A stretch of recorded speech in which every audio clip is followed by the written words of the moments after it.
Well, I would have thought there would have been more actually in the region than 1100. There were 4 companies, and then there was the transport. I suppose over There'd be 100 and something in the transport. I suppose over the 5 years, say there must have been more than 1100. There would have been 100,000. You'd have got replacements every year. There would have been over 100,000 went through our regiment. Mm. Well, in the Battle of High Wood, I think it was, there were only about 75 of us came out. And one on the 15th September 1916, I shell landed right in amongst the platoon as we've been over. The fellows lying dead all around me and seriously wounded.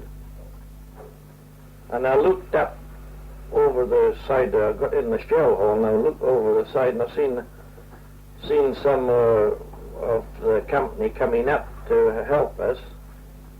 And the next thing, they get into the machine gun barge, and they're all throwing the rifles up there as they're running along the road, running across the paddock. The whole lot of them killed, and one blooming barge all went down, the rifles out their hands where they were hit. Oh yes, we lost. I had my cousin killed there that day, Johnny Douglas, and Willie Elder's son was killed there, Jimmy Elder. Oh, who he was his killed that that. person? Oh, he was my mother's sister's son. Oh, I see. He was killed. He came over from Gallipoli. Was he in the... He was regimental sergeant major, regular soldier. Was he with you at the time, or... Wasn't my company. I never met him. I went over to look for him.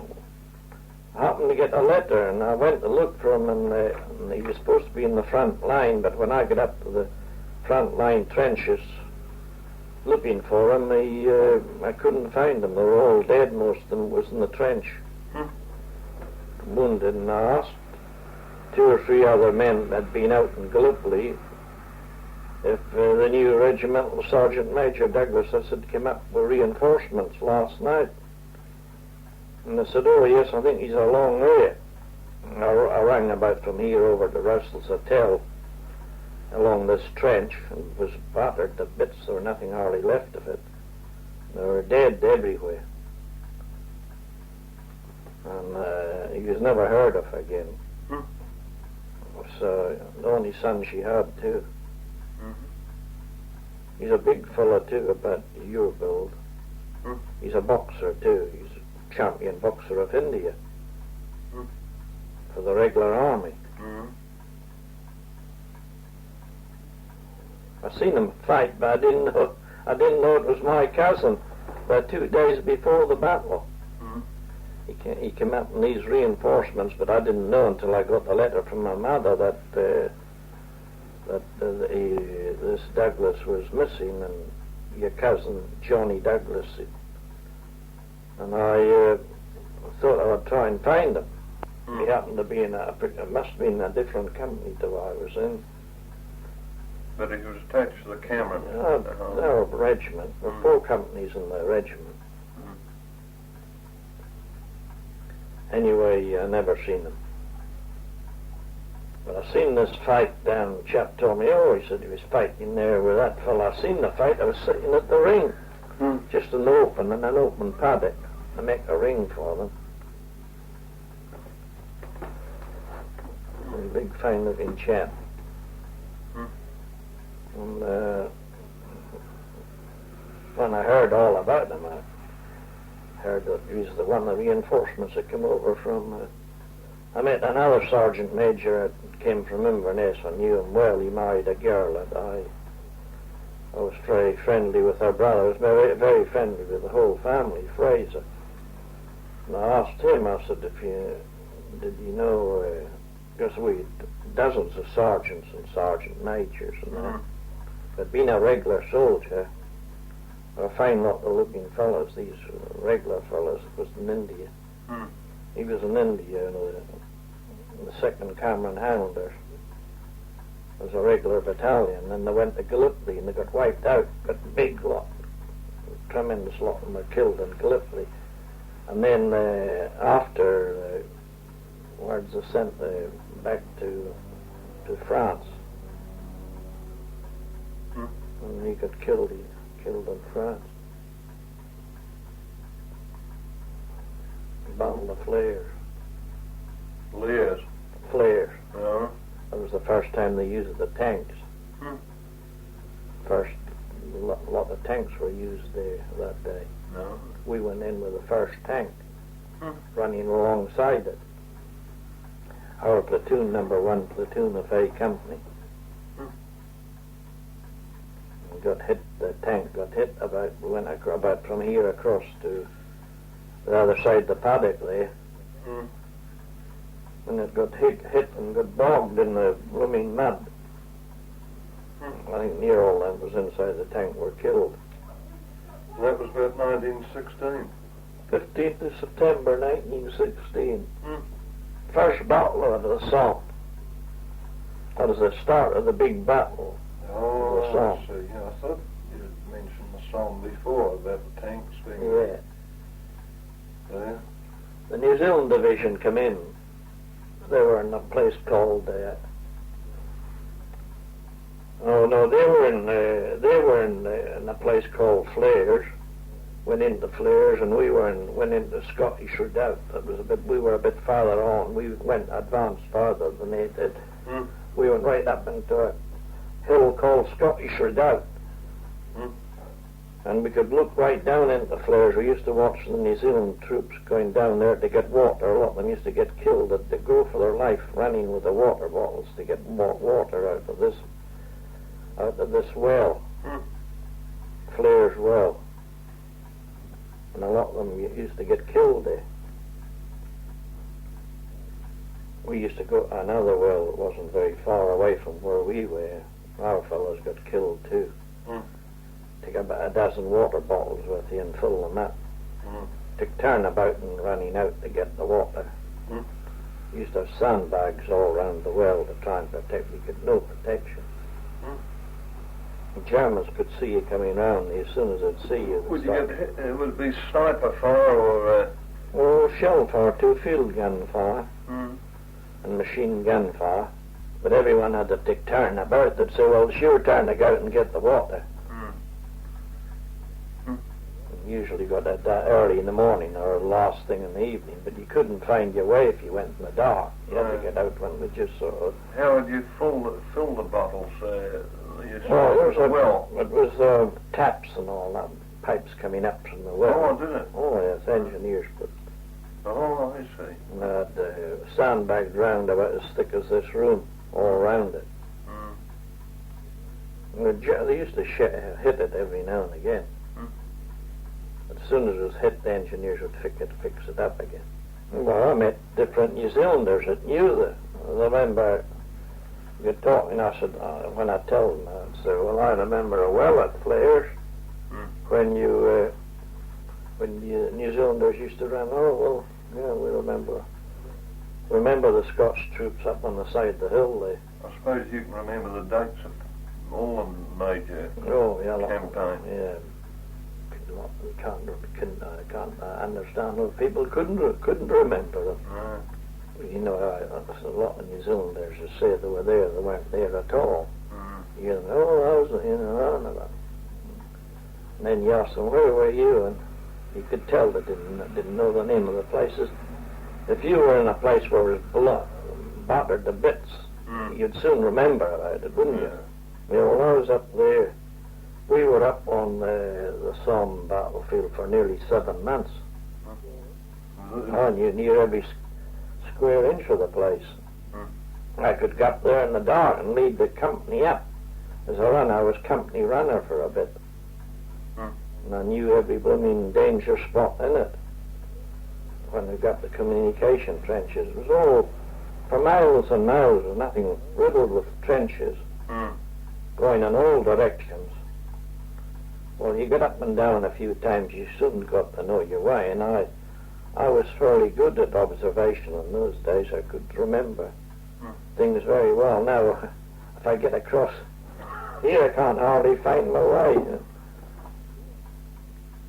Is that you? I remember you telling me about some chap that was you were taking some a party up some trench and a shell landed up in the parapet. Is that place? That was one of the places there that was near High Wood, and the shell landed right in front of us. And he got killed. He came over from Gallipoli too. My cousin was in. So I didn't know at that time. Didn't know until afterwards. Sergeant Ross, he came over from Gallipoli he came from a place called Bewley, not far from Inverness, about 10 miles from Inverness. And I took his watch out of his pocket and identification disc and a few papers, letters he had in his pocket, photographs and that. And I took it back to the company officer, Captain Fraser, I think it was, give them to him. He said he'd send them home. Never heard of he was killed by concussion. Yeah, he got killed with concussion. One of them got his arm nearly blown off with the same shell. There were quite about half a dozen of them badly, and I was right in front, and I never got in, and the shell burst right in front of me, like up above that shelf there, and blew back. It just missed me. I suppose my height might have saved me. Yes, that's what he was big. He was over 6 feet, that Sergeant Ross. And he must have got the full blast of the concussion. Killed him. I remember when I opened up his shirt and his tunic, there was a big black vein from the side of his neck right down to his heart, swelling out about as big as my small finger.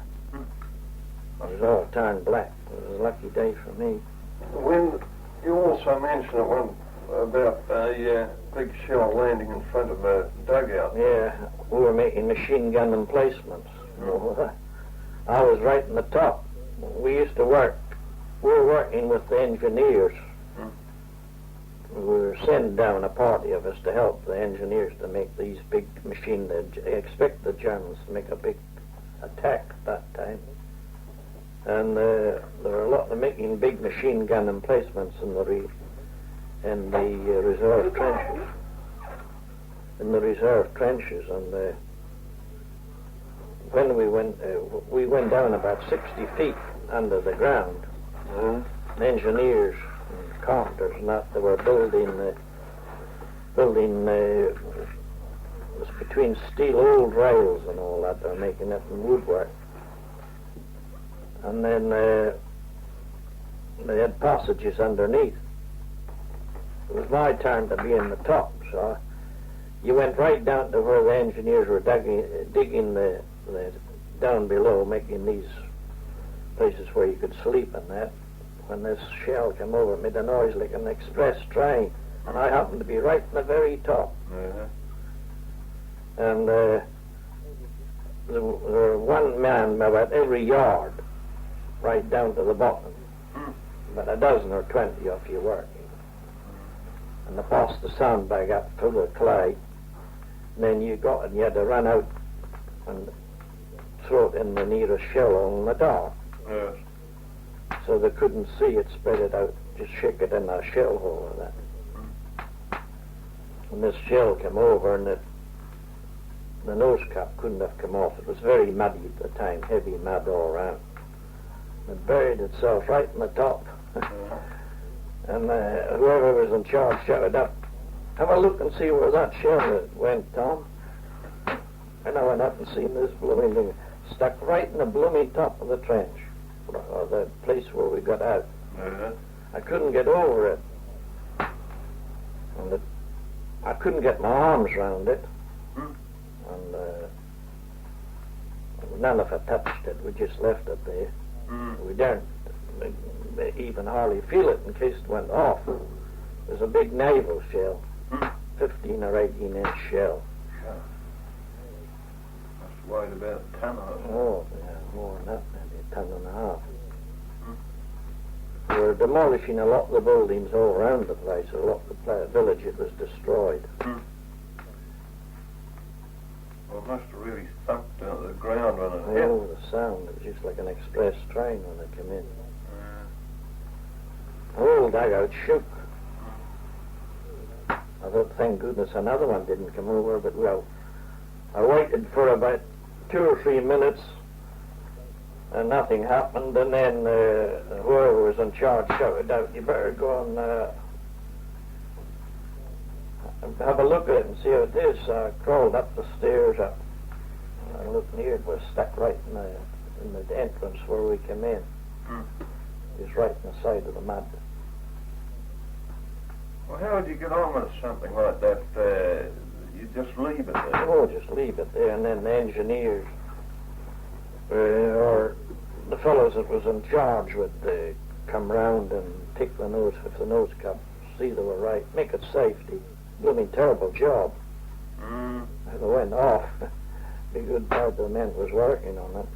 Well, you'd hear these nose cups sometimes whizzing round the air, and the shell wouldn't go off. What they're called duds. Get buried in the mud. Must have been a lot of people killed afterwards with these shells lying about. The nose cap would just be about falling off, and yet the mud would have stopped it from spinning anymore. Yeah. Well, sometimes the nose caps come off and the shell wouldn't go off. You'd hear them whizzing through the air, but you just stand there and you couldn't do anything about it because you couldn't tell where it was coming from. You just hear it whizzing through the air. You got used to know the sound of them. And then the gas shells, they only made a hissing noise when the shell come over, the nose cap come off, and it went the gas coming out. As soon as you heard the hissing noise, you put your gas mask on as quick as you could. You always carried them at the alert position, that was on your chest. And you could always, that was the only thing that gave you a warning. Yeah, the hissing. Well, the Germans got cunning, and they used to put overhead shrapnel and heavy shells with them to drown the sound. And then you may be taking, also a lot of fellows got gassed with the gas shells. They taken unawares. Here's the chef. We didn't get killed in, but the effect on it. So they sent me back after a bit down there and went into hospital, and they called it PUO, and I never found to this day what PUO was. And I near died there. I never knew it was so bad until the sister told me when they were sending me over to England, to Southampton. And she says, you're a very, very sick young man, you don't know it. That was gas. Well, that PUO on the ticket, I never found out what PUO was. Some used to say it was pains unknown origin, they used to call it. But we never got the medical term what it was. I don't think half of them knew what it was. I think it was just that you were slowly poisoned, and they didn't know what was wrong. There was so much sickness about. How long were you in the hospital?